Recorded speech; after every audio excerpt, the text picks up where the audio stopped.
Thank you, Brother Sam. I know I'm going to steal some of my own time. And that is, because I couldn't steal Michelle's time. I mean, obviously, I should have given you more time, brother. But I'm going to steal it in this way. I want you to think of a child in your life or a child that you met that made you feel special. You understand now the question? Somebody that made you feel special. Or you can put it in another way, a child that you met that made you laugh. That you say, if I meet this child, I just feel happy. This child makes me feel happy. Okay, can you think of everybody must think of one person. You have it. I can see some are already smiling. Okay, now comes the difficult part. Because now you have to take your stuff, your Bible, your books, all your things, your jackets, everything, and move to another place. And go and sit to somebody that you haven't met before and tell him or her about that child. I give you only 2 minutes to move. Are you ready? You have to move because it's going to be important later on. You have to move. Go and sit with somebody else. Take your stuff because you're not going to return to your seat.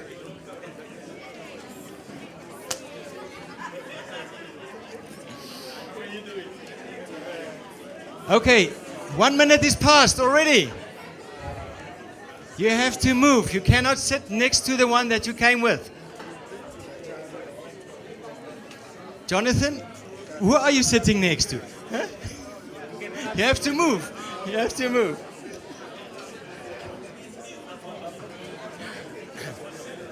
Okay.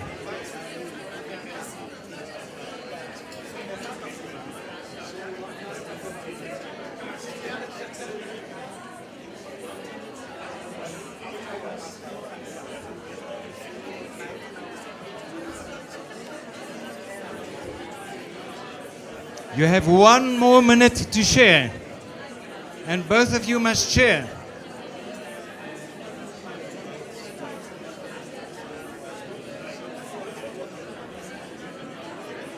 Excellent.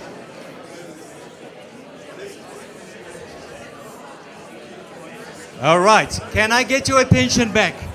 This is the hard part now. This is the hard part. Now I must get your attention back. Okay. You know that story? If you can hear me, you have to clap your fingers twice. If you can hear me, you have to clap your fingers 3 times. Excellent. Right. Some of you came to sit next to somebody from another country. Am I right? Yes. I see the Ghanaians. They are all over the place here.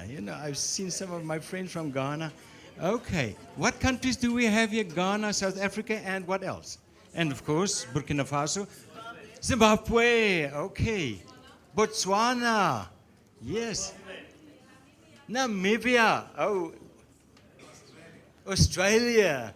Wonderful. Isn't that magnificent? Yes. US. All right. From the USA. And then, of course, we have some, sort of Irish, long back Irish people here, but okay, and of course South Africans. Swaziland, beautiful, beautiful, beautiful. Now you have been laughing, we have been, telling about the child that makes you happy. I have a question to you.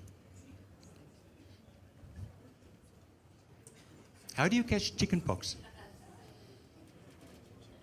You know what chicken pox is?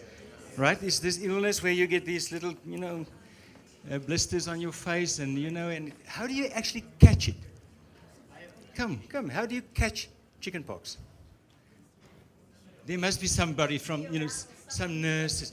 Aha, you have to be around somebody that has chicken pox. Okay, it's very simple. It's very simple. There are just 3 conditions that are needed. Very simple conditions. Someone else must have it. And then you must be close to that person for long enough. For long enough. That's the secret. Okay, another question. How do you catch a bad habit? The same way. Someone else must have it. You must be close to that person for long enough. That's how you get a bad habit. how do you catch faith? Now, what I mean by faith is a life of following Jesus, a life of commitment to Jesus. How do you catch that? You know the answer.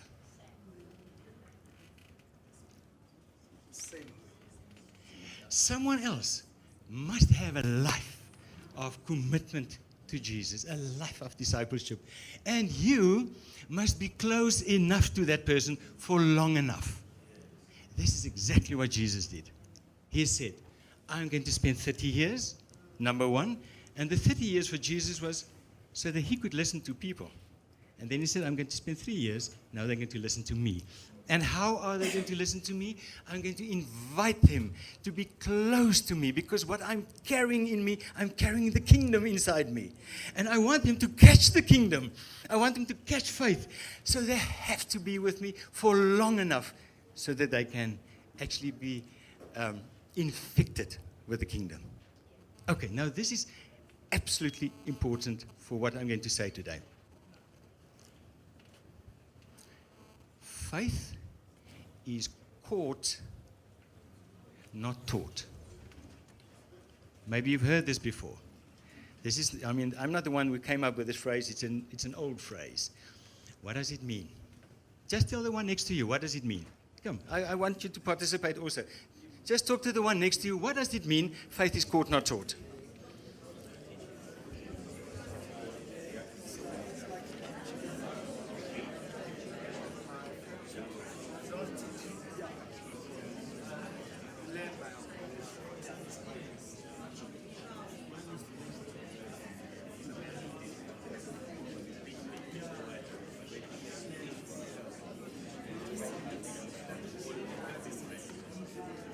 Right. Okay, can I hear? Just one or two of you, just tell me, what does it mean? Faith is caught, not taught. I think we already said it. Yes. My sister. Oh, I thought you were raising your hand.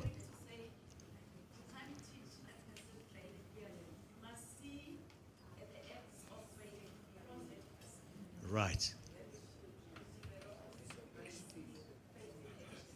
It must be seen. It must be tasted by being with somebody that is living out that faith. Yes, you wanted to add to that.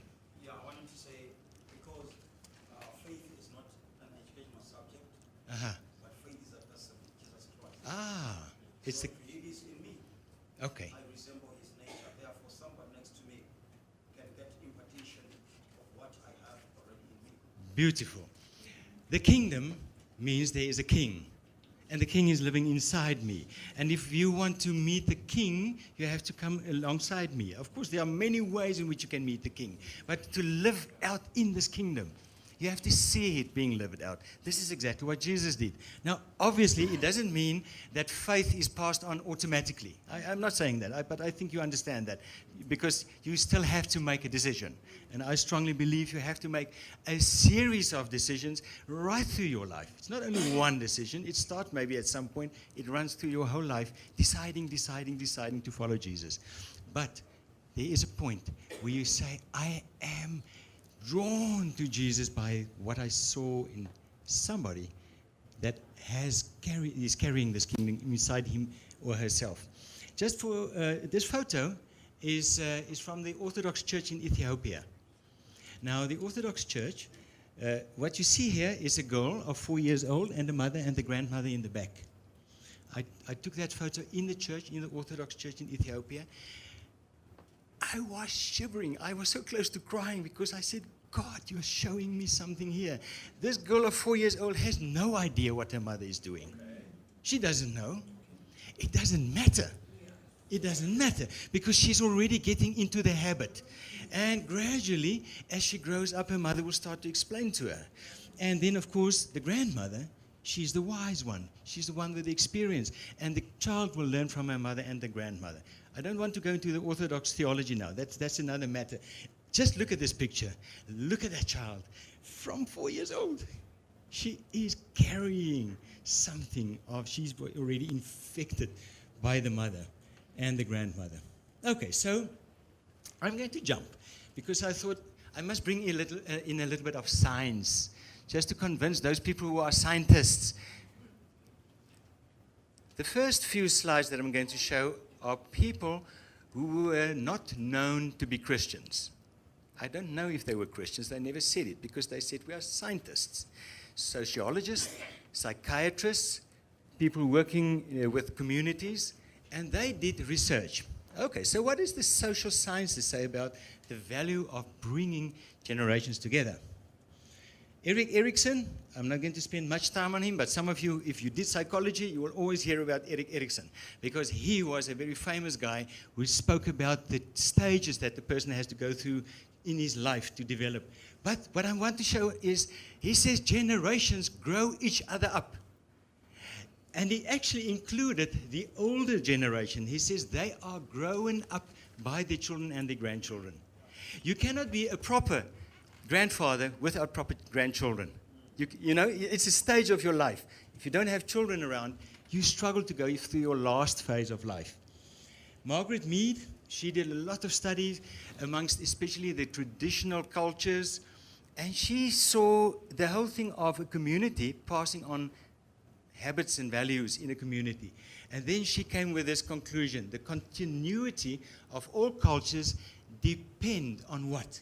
On the living presence of at least 3 generations.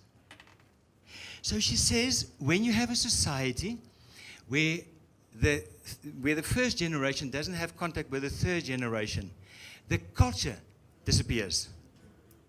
And she's an American, and she found this in the traditional cultures, and then she applied it to America, and she says, what is happening in the United States? Now, this is already, you know, in the 70s or 80s that she wrote this. She said what's happening in the United States is children are not brought up by their parents and their grandparents anymore. Brought up meaning culturally. They are brought up by their peers. So culture is passed on from one guy to the next guy, and they are the same age. So she says it's the end of culture the way we knew it because of this. Now you can think of Ghana, you can think of Swaziland, Namibia. What's happening? You know, the three age groups, the 3 generations, are they still meeting together or are they separated? Which is, of course, a very serious question. Okay, I'm not going to go into Lawrence Kohlberg. He just said the same thing, that is passing on values. And then these 2 guys, LeVay and Venger, they did a study on communities of practice. That's what they called. They said, okay, what is a community of practice? If you want to become a midwife, then the first thing you have to do is you have to enter into a relationship with somebody that is a midwife, right? And you have to go and observe what she's doing.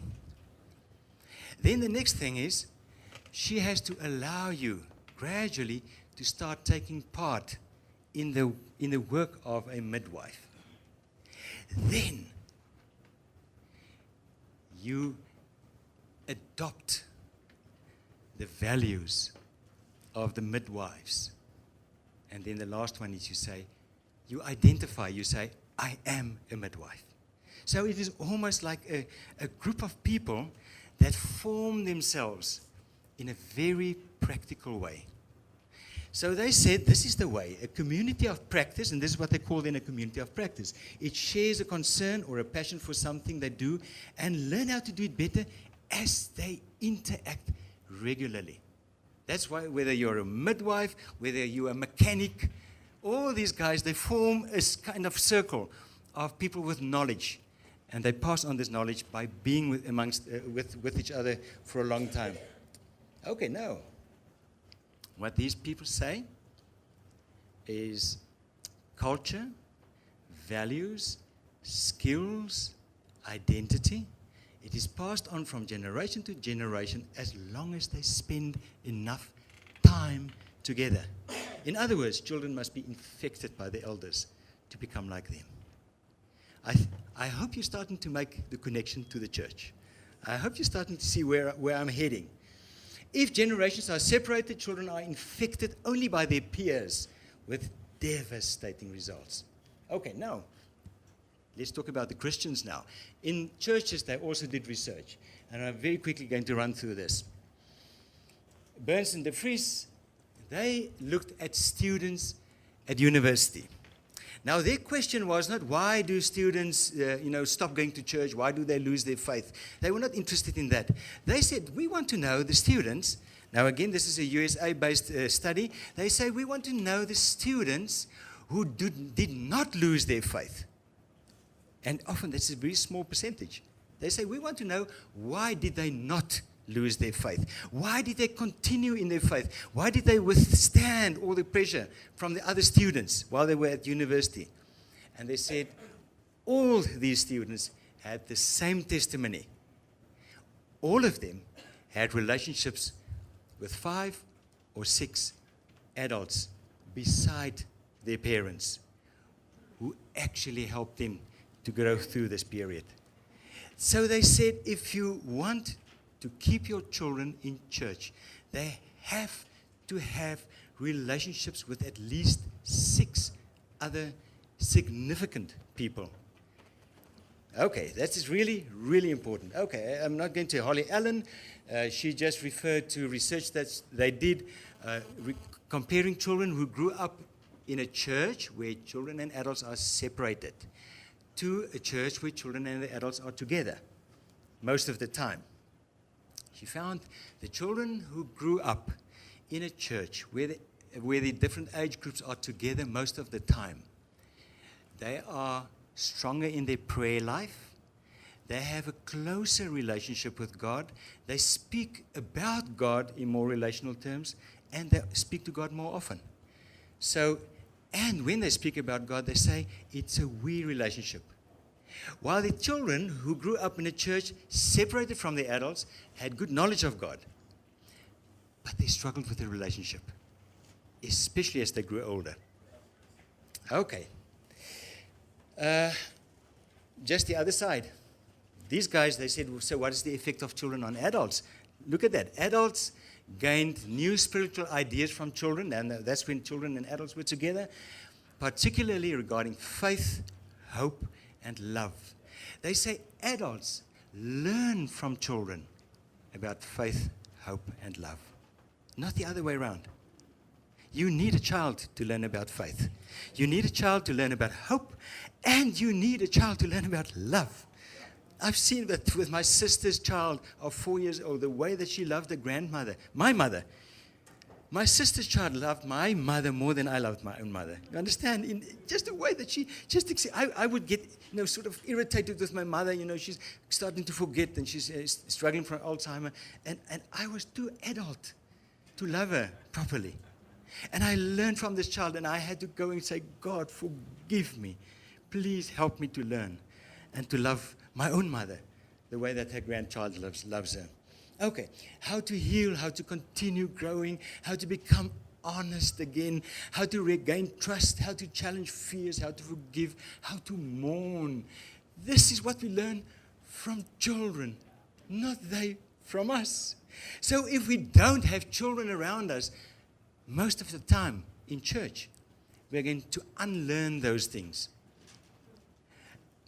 That is the heart of a life of faith. Faith is passed on from generation to generation, but it goes both ways. And this is what these researchers have been discovering.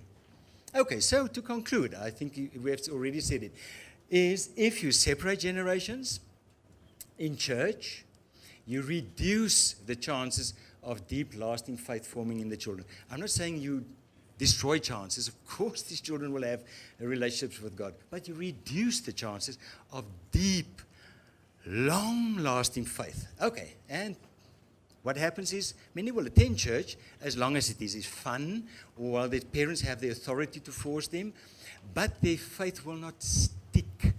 It will not stick. It will not go beyond 13 years of age. And especially when they go out of the house, it will not stick if they do not have regular contact with adults. And often they will leave the church as soon as they are not obliged to go anymore. Are you as scared as I am? Huh? Because these things scare me. We are working, we are training all over the place. And I'm scared when I read this.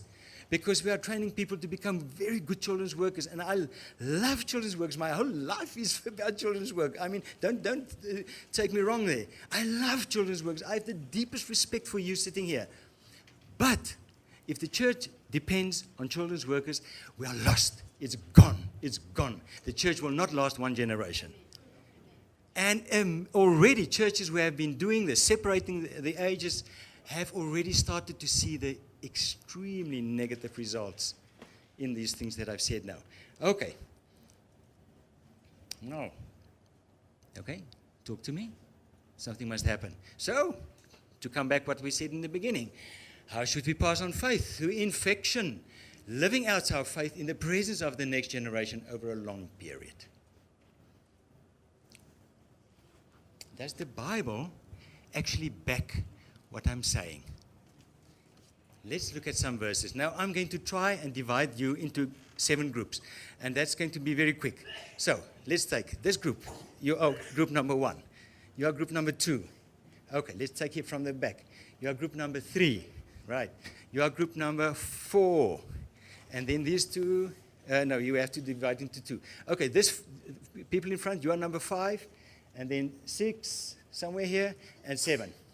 Okay, obviously, you can't, it will be difficult for you to all to sit together in one big group. But try to see if you can sit at least in groups of 5 or 6 together. Okay, do you have your number? Again, 1, 2, 3, 4, 5, 6, 7. Let's try that. Okay, as soon as you are in your groups, I'm going to explain what we're going to do.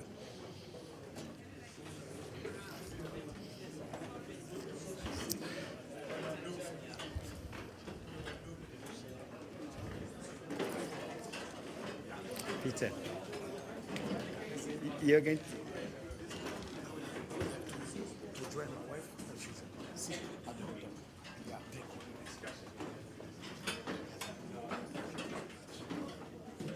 All right. Very simple question. Each of you will have a verse. Now listen carefully. The first one, group 1, is Deuteronomy 31. That's a very well-known part. So you will find it. The second group will have 1 Chronicles 25. You are 1 Chronicles. Okay, the third group will have 2 Chronicles 31. That's group number 3 there at the back. 2 Chronicles 31 verse 16. And I want you, in all the groups, try to have different translations because you will see the reason for that later. Okay, here we have, what was that? The 1, 2, 3. This is group 4, is Joel. Okay, Joel is group 4. Ezra is group 5. Psalms 8 is group 6. And then the last group is Acts 21 verse 5. The question is very simple. Where do you see children fitting into the faith community? Some of them Old Testament faith community, some New Testament faith community. Where do you see children fitting in? What's their place in that specific verse that you are reading? I'll come around to some of the groups, and then I will explain to you in your groups.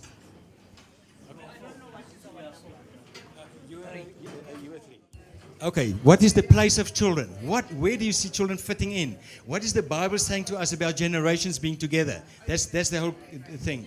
So you have to try and find out what is the context. In other words, your verse has a context. Try to figure out what is the context, but where is the place of children?